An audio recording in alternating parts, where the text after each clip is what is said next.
আসসালামু আলাইকুম। দেখা ইউটিউব চ্যানেল থেকে আপনাদেরকে স্বাগত জানাচ্ছি। আজ আমরা ঘুরে দেখব কক্সবাজার শহরের প্রাণকেন্দ্রে অবস্থিত ঐতিহ্যবাহী গুলদিঘি পুকুর।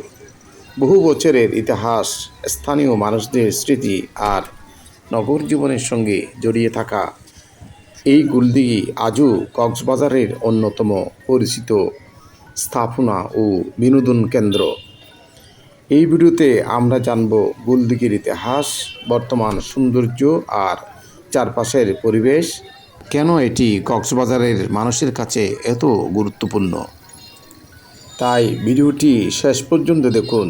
ভালো লাগলে একটি লাইক দিন, আপনার মতামত কমেন্টে জানান এবং ভ্রমণ ইতিহাসভিত্তিক এমন আরও ভিডিও পেতে দেখা চ্যানেলটি সাবস্ক্রাইব করুন।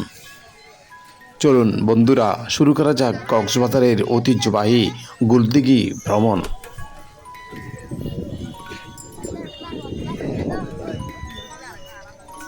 কক্সবাজার শহরের প্রাণকেন্দ্রে অবস্থিত ঐতিহ্যবাহী গুলদিঘি শুধু একটি পুকুর নয়, এটি শত শত বছরের ইতিহাস, সংস্কৃতি এবং সাম্প্রদায়িক সম্প্রীতির এক জীবন্ত সাক্ষী।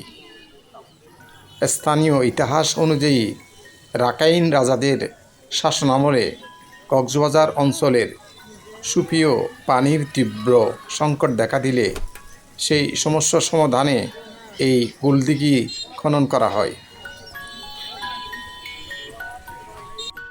স্থানীয় ইতিহাস অনুযায়ী রাখাইন রাজাদের শাসনামলে কক্সবাজার অঞ্চলে সুপেয় পানির তীব্র সংকট দেখা দিলে সেই সমস্যা সমাধানের জন্য এই গুলদিঘি খনন করা হয়।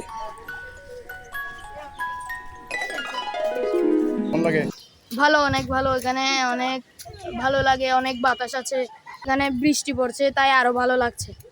ধন্যবাদ। এখানে আমরা মাঝের মধ্যে আসি, অনেক ভালো লাগে, বৃষ্টি পড়ে, বাতাস, অনেক পানি, আরো মুগ্ধকর লাগে, জন্য আমরা এখানে মাঝের মধ্যে আসি। অনেক ধন্যবাদ।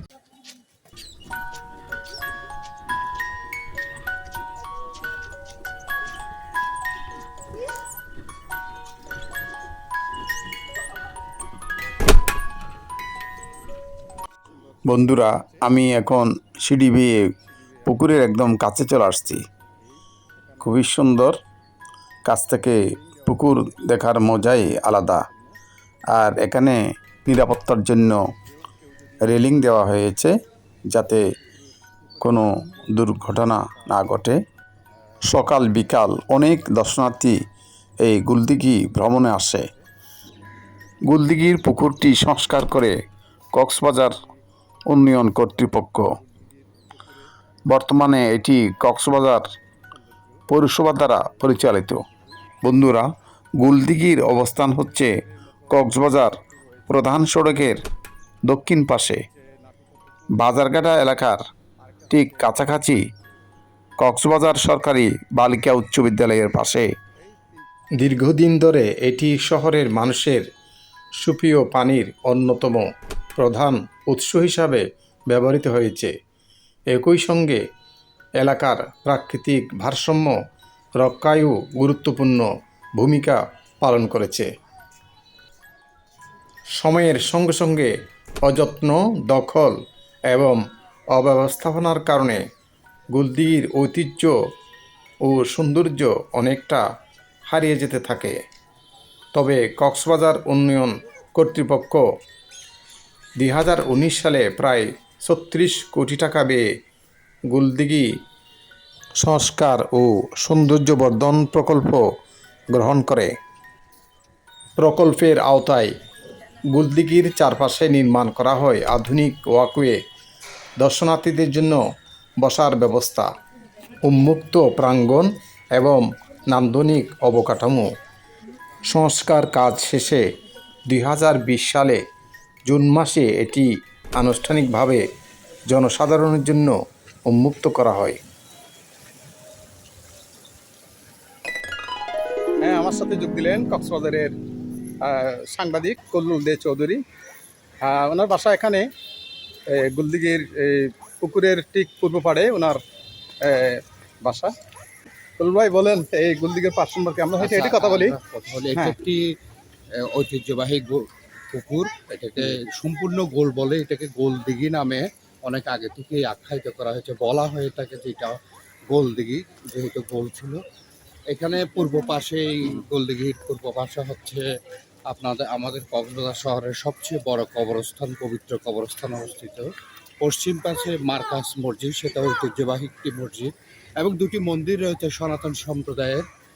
একটি শ্রী অনুকূল ঠাকুরের মন্দির, আর একটা হচ্ছে দুর্গা মন্দির। এটা হচ্ছে ঐতিহ্য গোলদিঘির এক পাশে এগুলো অবস্থিত হয়। এটাকে আরো সৌন্দর্য মন্দির করেছে বলে আমি মনে করি। এবং আরেকটা বিস্ময়কর ব্যাপার, সেটা হচ্ছে এই গোলদিঘির আশেপাশে কিন্তু হিন্দু, মুসলিম, বৌদ্ধ এবং রাখাইন সম্প্রদায়ের প্রচুর মানুষের বসবাস। এটা একটা ঐতিহ্য বলা যায়। তো এই গোলদিঘি কিন্তু এরকম ছিল না, আজকে আপনারা যারা দেখছেন এরকম ছিল না। বর্ধিত করা হয়েছে, সৌন্দর্য মণ্ডিত করা হয়েছে। তখন করা হলো, এর ফলে এখানে বসার যে জায়গা সেটা করা হয়েছে, হাঁটা চলার যে জায়গা সেটাকে করা হয়েছে, অনেক জায়গা নিয়ে করা হয়েছে। প্রতিদিন সকাল বিকাল লোকজন এখানে হাঁটাহাঁটি করেন এবং বসে থাকতে পারেন। অনেক পুরুষ এবং নারী, শিশু বসতে পারেন, এরকম একটা ব্যবস্থা এখানে। বন্ধুরা, গুলদিঘিতে আগত দর্শকদের জন্য এখানে বেশ কিছু খাবার দোকান রয়েছে। এটা হচ্ছে গুলদিঘির পশ্চিম পাড়। Sikdar restaurant and biryani house নামে আরেকটি জনপ্রিয় খাবারের দোকান রয়েছে এখানে। সকাল এবং বিকালের নাস্তা আপনারা এখানে খেতে পারেন। চিমচাম হোটেল, খাবারের মান ভালো, দামও নাগালের মধ্যে রয়েছে।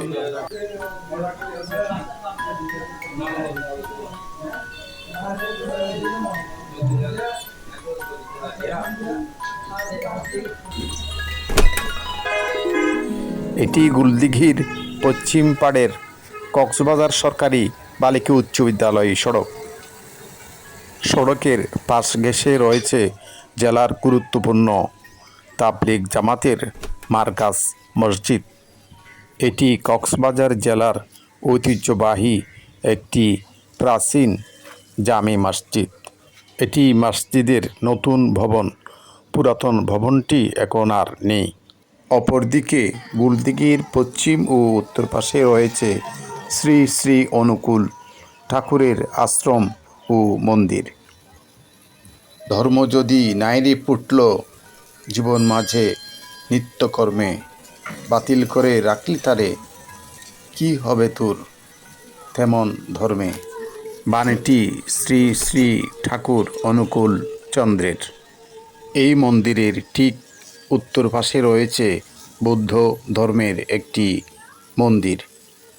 পাশাপাশি তিনটি ধর্মের ধর্মীয় পবিত্র প্রতিষ্ঠানের সহাবস্থান ধর্মীয় সম্প্রীতির উজ্জ্বল এক দৃষ্টান্ত। গুলদিঘির পশ্চিম পাড়ে রয়েছে ডায়াবেটিস পরীক্ষার ব্যবস্থা। নির্দিষ্ট ফির বিনিময়ে আপনার ডায়াবেটিস কিংবা প্রেশার মেপে নিতে পারেন এইখানে।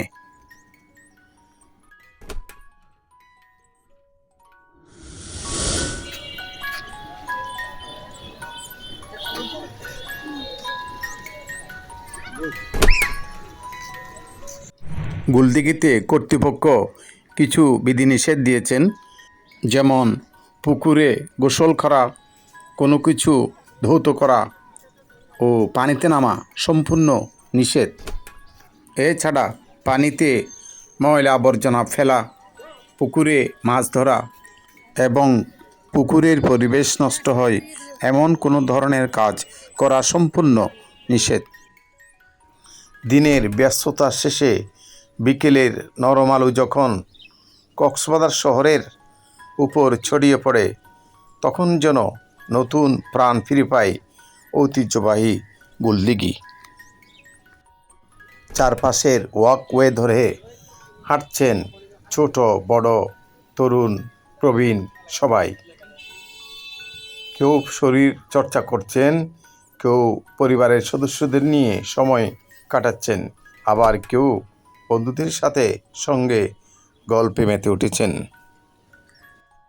গুলদিঘির গ্যালারিতে বসে আড্ডার প্রাণবন্ত দৃশ্য যেন এই শহরের প্রতিদিনের এক জানা ছবি। শিশুদের হাসি, তারুণ্যের প্রাণচাঞ্চল্য আর প্রবীণদের স্মৃতিচারণে মুখর হয়ে ওঠে পুরো পরিবেশ। শীতল বাতাস আর শান্ত জলরাশি শহরের কোলাহলের মাঝেও যেন এনে দেয় এক অন্যরকম প্রশান্তি।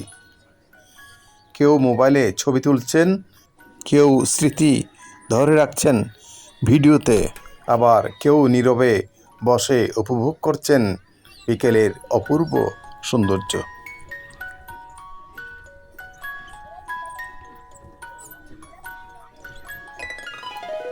বন্ধুরা, কক্সবাজার গুলদিঘির পুকুর থেকে আজকের আমার ভিডিওটি আমি এখানে শেষ করলাম। আপনাদের ভিডিওটি কেমন লাগলো অবশ্যই কমেন্টে জানাবেন, আর যদি ভালো লাগে ভিডিওটি শেয়ার করে বন্ধুদের দেখার সুযোগ করে দেবেন। দেখা হবে নতুন কোনো গল্পে, নতুন কোনো গন্তব্যে। সবাইকে ধন্যবাদ। আল্লাহ হাফেজ।